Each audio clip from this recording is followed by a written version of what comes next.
Hello दोस्तों, मैं आपका गाइड आपका दोस्त अनुराग पांडे और आप देख रहे हैं हमारा यूट्यूब चैनल। मध्यकालीन भारत का इतिहास चल रहा था। इसमें हम मुग़ल काल के बारे में पढ़ रहे थे। तो पिछले वीडियो हमने मुग़ल कालीन शासन व्यवस्था के बारे में पढ़ा था। आज हम देखेंगे मुग़ल कालीन संगीत और चित्रकला। वीडियो को अंत तक जरूर देखें। वीडियो को लाइक शेयर कमेंट करना ना भूलें। साथ में चैनल को सब्सक्राइब जरूर करें। शुरू करते हैं आज का वीडियो। मुग़ल कालीन संगीत और चित्रकला। हमने वीडियो में बताए हैं कि औरंगजेब के बारे में भी बताया हमने, ठीक है, कि वो संगीत साधना से थोड़ा सा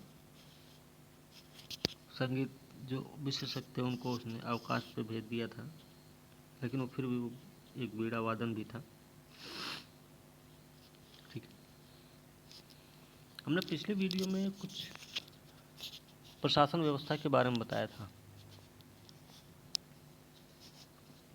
और प्रशासन व्यवस्था पे जो 2 वीडियोस बने हुए हैं उनको अगर आप लोग देख लेंगे तो आपको अच्छे से समझ में आएगा वो। ठीक है, तो मुग़ल चित्रों में मुग़लकालीन जो चित्रकला होती थी उसमें युद्ध दृश्य, ध्यान रखिएगा, एक प्रश्न आ चुका है पहले कि युद्ध दृश्य, पशु पक्षी, प्राकृतिक दृश्य, दरबारी चित्रण, इन सब से संबंधित चित्रों का अंकन किया जाता था मुग़ल चित्रों में।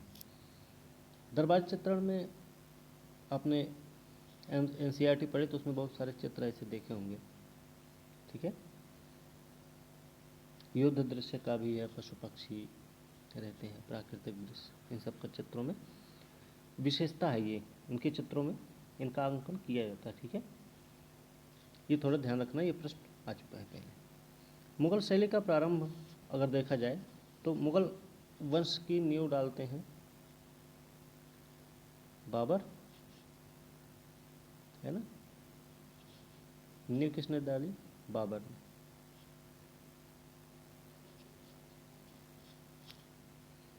लेकिन मुग़ल शैली का जो प्रारंभ होता है वो हुमायूं से माना जाता है। हुमायूं ने किया था मुग़ल शैली का प्रारंभ अपने फारस और अफ़गानिस्तान के निर्वासन काल में। कब? जब शेरशाह सूरी से युद्ध लड़े थे और यहाँ से भाग गए थे, तब की बात है। तब फारस और अफ़गानिस्तान के निर्वासन काल में मीर सैयद अली और अब्दुस समद 2 पारसी चित्रकारों की सेवाएं प्राप्त की थी। तो ये प्रश्न तो ये भी है कि हुमायूं के काल में 2 चित्रकार कौन थे? तो नाम है सैयद अली, अब्दुस समद। ध्यान ये भी रखना कि ये दोनों लोग निर्वासन काल में, इन दोनों से इन्होंने निर्वासन काल में सेवाएं प्राप्त की थी, जिनके द्वारा मुग़ल चित्रकला की शुरुआत हुई। ठीक है, तो ये चीज़ ध्यान रखने में कि हुमायूं के समय से प्रारंभ माना जाता है। फारस अफगानिस्तान के निर्वासन काल में इन्होंने मीर सैयद अली और अब्दुस समद की, जो पारसी चित्रकार थे, इनकी सेवाएं प्राप्त की थी इन्होंने। ठीक है, जिनके द्वारा मुग़ल चित्रकला की शुरुआत हुई।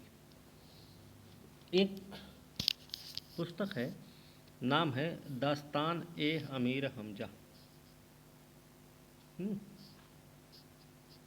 दास्तान ए अमीर हमजा के बारे में भी प्रश्न आया हुआ है। BPSC में भी पूछा गया है, UPPCS में भी पूछा गया, कई बार पूछा गया। तो दास्तान ए अमीर हमजा जो है, दास्तान किसी की कथा के बारे में बताया जा रहा। अमीर हमजा एक कोई रहे होंगे, इनके बारे में पूरा चित्रण किया गया है। इसमें बहुत सारे चित्र हैं, ठीक है ना। तो इसमें 1375 चित्र हैं। अब इसको किसी एक व्यक्ति ने नहीं बनाया है, ध्यान रखना, अलग अलग टाइम में अलग अलग लोगों ने मिलकर बनाया है। तो दास्तान अमीर हमजा क्या है कि अकबर के द्वारा चित्रित करवाया गया था, ये बात सही है, अकबर के द्वारा चित्रित करवाया गया था। इसमें 1375 चित्र हैं। यह जो फारसी नायक हैं, एक अमीर हमजा नाम है, मोहम्मद साहब के चाचा थे वो, उनकी वीरतापूर्ण कारनामों का उल्लेख किया गया है। ठीक है, चित्र के रूप में दास्तान अमीर हमजा में। ठीक है, तो अकबर के द्वारा इसका चित्रण करवाया गया था, ये चीज़ ध्यान रखना। और ध्यान ये भी रखना कि इसका चित्रण किसी एक ने नहीं किया है। जैसे बीपीएससी में प्रश्न आया हुआ था तो उसमें ऑप्शन दिए गए थे, तो उसमें लास्ट वाला ऑप्शन हुआ था, क्योंकि उसका चित्रण किसी एक व्यक्ति ने नहीं करवाया है, ठीक है, कई सारे लोगों ने करा था। जहांगीर चित्रकला का बड़ा पारखी था। जहांगीर के बारे में हमने बताया था कि बहुत पारखी व्यक्ति था वो। जैसे वो कहता है कि एक चित्र बना हुआ है, मान लो एक चेहरा बना हुआ है, उस चेहरे में किसी ने नाक बनाई है, तो किसी ने मुंह बनाया है, किसी ने होंठ, किसी ने ऐसा बनाया है, तो वो कहता था कि हम उसको देख के बता सकते हैं कि इसकी नाक किसने बनाई है, इसके मुंह को, होठ को किसने बनाया है, ठीक है, इस तरीके से। तो जहांगीर चित्रकला का बड़ा पारखी था।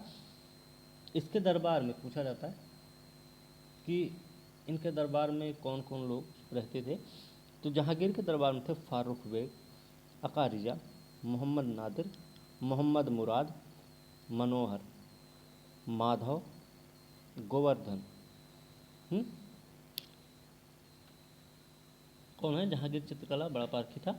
इसके दरबार में फारूक बेग, अकारिजा, मोहम्मद नादिर, मोहम्मद मुराद, ठीक है, माधव, गोवर्धन, ये लोग थे, इनके दरबारी चित्रकार हुआ करते थे, ठीक है। जहांगीर का जब सिंहासनारोहण हुआ था, जब सिंहासन पे जहांगीर बैठा था, उस समय एक चित्र बनाया गया था जो कि अबुल हसन ने बनाया था। वो जहांगीर के सिंहासनारोहण पर एक चित्र अबुल हसन के द्वारा बनाया गया था, और जिसको जहांगीर की आत्मकथा जो थी तुजुके जहांगीर के मुख्य पृष्ठ पर लगा दिया गया है, ठीक है। इसके काल को मुगल चित्रकला का स्वर्ण युग कहा जाता है। ये बात आपको पहले से ही पता है, ठीक है ना। ये वाला प्रश्न आ चुका है पहले यूपीएससी में। चित्रकला की विभिन्न शैलियां हैं, पहाड़ी चित्रकला, कांगड़ा और मुगल राजपूत स्कूल। ये सब मध्यकालीन चित्रकला की विभिन्न शैलियां हैं। ये प्रश्न आ चुका है यूपीएससी में, तो ये भी थोड़ा ध्यान रखना कि ये सब क्या है। जैसे ऑप्शन में दे दिया जाए या क्वेश्चन में पूछा जाए प्रश्न में कि ये सब क्या है, तो आपको पता होना चाहिए चित्रकला की विभिन्न शैलियाँ हैं, ठीक है। कब की? मध्यकालीन की। संगीत को इस्लाम विरोधी मानकर इस पर पाबंदी लगाने के बावजूद फारसी भाषा में भारतीय शास्त्रीय संगीत, उन्होंने बताया था उस दिन, सबसे ज़्यादा पुस्तकें औरंगजेब के ही शासनकाल में लिखी गईं, और संगीत विरोधी होने के बावजूद भी औरंगजेब खुद एक कुशल वीणा वादक था, ठीक है। तो ये चीज़ हमें ध्यान रखनी है। तोड़ी क्या है? राज दरबारों में भाटों और चरणों द्वारा गाया जाने वाला तोड़ी होता था। प्रातःकालीन राग है।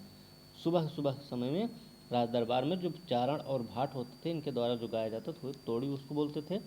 अब ये देखिए प्रश्न ये था कि बांके बिहारी मंदिर, निधिवन, गौरलाल मंदिर, श्री रसिक बिहारी और थट्टी खान आदि जो हैं हरिदास संप्रदाय की संगीत अर्चना के केंद्र हैं। तो ये प्रश्न आ चुका है, ठीक है।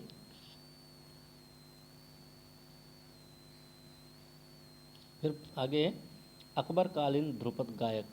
अकबरकालीन ध्रुपद गायक के बारे में अगर बात की जाए तो इसमें ध्यान रखना कि स्वामी हरिदास और तानसेन दो लोग थे। तानसेन का मूल नाम कई बार आया है, तो नाम था रामतनु पांडे। अकबर के नवरत्नों में से एक थे। अकबर के दरबार में जब ये नहीं आए थे तो उससे पहले ये रीवा के राजा रामचंद्र के दरबार में थे, जहाँ से अकबर ने क्या किया, उन्हें अपने दरबार में बुलाकर उच्च स्थान प्रदान किया और नाम रखा कंठा भरण बाड़ी विलास। ये यूपीएससी में प्रश्न आ चुका है, ठीक है। तानसेन को जो उपाधि मिली है वो कहाँ मिली थी, ठीक है। तो ये प्रश्न आ चुका है 2019 में।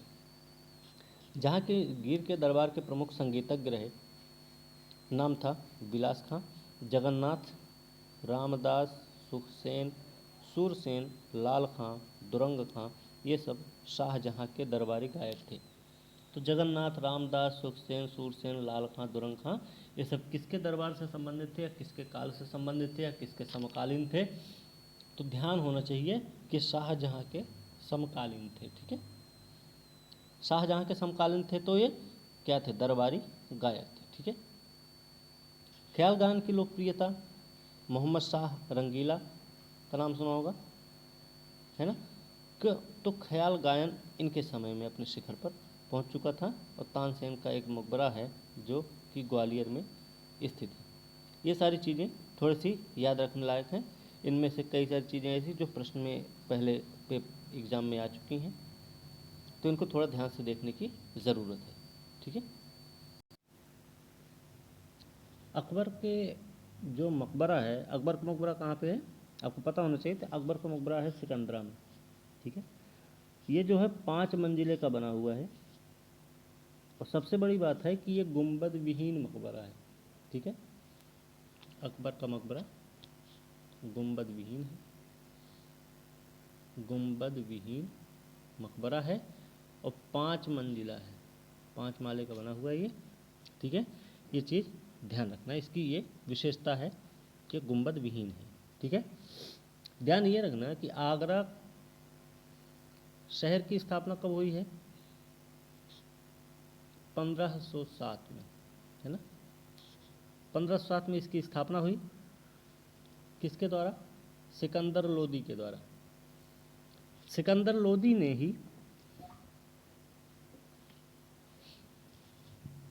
सिकंदरा की स्थापना की, और इसी सिकंदरा में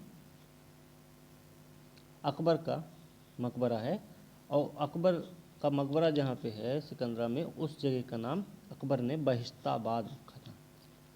ठीक है। सिकंदरा का नाम बहिश्ताबाद कर दिया था अकबर ने, ये भी ध्यान। ये हम बता चुके हैं पिछले वीडियोज में। आप अकबर से संबंधित जो वीडियो हैं, बाबर, हुमायूं, अकबर, जहांगीर, शाहजहां, औरंगजेब, इन सब से संबंधित सारे वीडियो, उन सब में हमने ये सब चीज़ें बता रखी हैं पहले से ही। ठीक है। हमने बताया था कि अकबर के दरबार में ये प्रश्न आ चुका है, जो कि अकबर के दरबार में मोहम्मद हुसैन थे, कश्मीर के रहने वाले थे, कश्मीर से थे, नाम था मोहम्मद हुसैन। मोहम्मद हुसैन को अकबर ने जरी कलम की उपाधि दी थी, है ना। जरी कलम की उपाधि मोहम्मद हुसैन को अकबर के द्वारा प्रदान की गई थी। तो ये चीज़ हम ये भी बता चुके हैं पहले ही। ठीक है। इसी तरीके से हरविजय सूरी, जिनको जगत गुरु की उपाधि मिली, फिर जिनचंद्र सूरी थे, उनको युग प्रधान। तो दोनों लोग, एक तो हरविजय सूरी हैं, हरिविजय सूरी, इनको दी गई थी उपाधि जगत गुरु की। जैन विद्वान है। ठीक है। जैन विद्वान है, इनको जगत गुरु की उपाधि दी गई। दूसरे हैं जिनचंद सूरी। जिनचंद सूरी कौन भाई? इनको जो उपाधि दी गई, तो इनकी उपाधि थी युग प्रधान। ठीक है ना। तो ये चीज़ें हम पहले बता चुके हैं। ठीक है। तो इन सब चीज़ों में थोड़ा सा ध्यान रखना है, ये सारी चीज़ें याद करेंगे आपको। ठीक है। फिर जहांगीर के भी दरबार में हमने 2 चित्रकारों का नाम लिया था। एक तो थे उस्ताद मंसूर, एक हैं उस्ताद मंसूर, जो कि पक्षी चित्रकार हैं। ये उस्ताद मंसूर पक्षी चित्रकार हैं। ठीक है। इनको उपाधि मिली है नादिर उल अस्र। नादिर उल अस्र की उपाधि किसको दी गई? उस्ताद मंसूर को, जो कि पक्षी विशेषज्ञ थे। और दूसरे हैं जहांगीर के ही दरबार में, नाम है अबुल हसन। अबुल हसन ये मानवीय चित्रकार, व्यक्ति चित्र में महारत हासिल इनको। तो इनको कौन सी उपाधि दी गई है? इनको उपाधि दी गई थी नादिर उद जमा। ठीक है। तो ये सारी चीज़ें आपको याद रखनी थोड़ी बहुत, पहले हम ये सब बता चुके हैं, तो इनको एक बार अगर सुन लेंगे इसे, तो आपको याद हो जाएगा। ठीक है। फिर जहांगीर के दरबार के मकबरे के बारे में बताया था हमने। भारत में 2 मुगल शासक ऐसे हुए जिनका मकबरा भारत से बाहर है। उनमें से एक तो हैं बाबर, और दूसरे हैं जहांगीर। इनका मकबरा है, जहांगीर का मकबरा कहाँ भाई? जहांगीर का मकबरा है लाहौर में, ठीक है। जगह का नाम है शाहदरा। इनका है काबुल में, ठीक है। तो हुमायूं का कहाँ है? हुमायूं का है दिल्ली में, ठीक है। तो ये चीज़ हमें ध्यान रखनी है। इसी तरीके से मुगल कालीन संगीत चित्रकला में आज बस इतना ही। अगले वीडियो के साथ हम कल मिलेंगे, तब तक के लिए धन्यवाद। और वीडियो अच्छी लगी तो लाइक शेयर कमेंट जरूर करें और साथ में चैनल को सब्सक्राइब करना ना भूलें। अगले वीडियो के साथ कल मिलेंगे, तब तक के लिए धन्यवाद।